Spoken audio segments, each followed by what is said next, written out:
Bonjour, alors aujourd'hui je vais toucher à un tabou. Parce que cette fois je vais parler des juifs.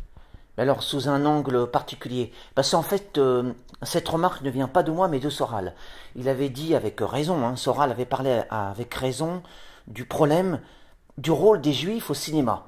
Alors c'est vrai que, en effet, il a raison Soral. On donne toujours des bons rôles aux juifs. Il n'y a jamais de juifs méchants.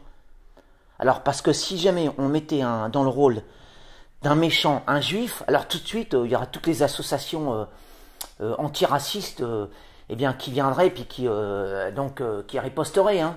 Et pourquoi pas?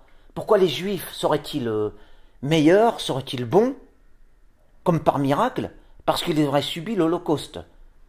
Alors ça, c'est vrai que c'est une injustice. Et tant que cette réalité ne sera pas en France, tant qu'on ne donnera pas des rôles de méchants à des juifs, eh bien, la liberté, mais alors attention, la vraie liberté d'expression, la liberté artistique, etc., eh bien, n'existera pas en France. Ce sera toujours la dictature du politiquement correct. Alors moi, personnellement, j'ai rien contre les juifs, je m'en moque, hein. Vous savez bien que je suis pas raciste, c'est pas ça la question. La question, elle n'est pas par rapport aux juifs, elle est par rapport à la vraie liberté d'expression.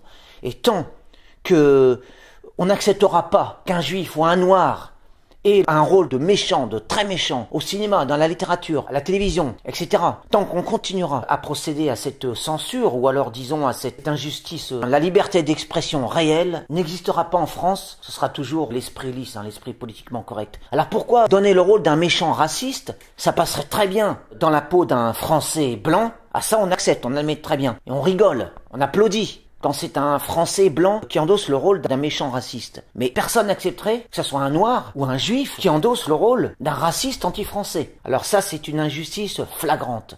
Et là, nous sommes en plein dans le flagrant délit, en fait, d'injustice et de censure, notamment de la part des antifas. Les antifas qui montent toujours au créneau dès qu'il y a la moindre peccadille, dès qu'il y a le moindre mot qui déborde de la part d'un Français vis-à-vis d'un juif ou d'un noir. Mais quand il y a une réelle agression, enfin bref, vous connaissez le discours, vous connaissez tout ce discours. Eh bien, c'est contre ça que je m'élève. Et moi, je n'ai pas peur de me dresser contre cette injustice, voire cette méchanceté des antifas, de l'esprit antifa, qui pointe toujours le doigt dans la même direction, et leur dénonciation est toujours à sens unique. Donc voilà, c'est pour dire ça. Mais le fait en lui-même, je m'en moque, quoi. Français, blanc, ou juif, ou noir, pour moi, ça n'a pas d'importance. L'important, c'est de pouvoir défendre la vraie liberté d'expression.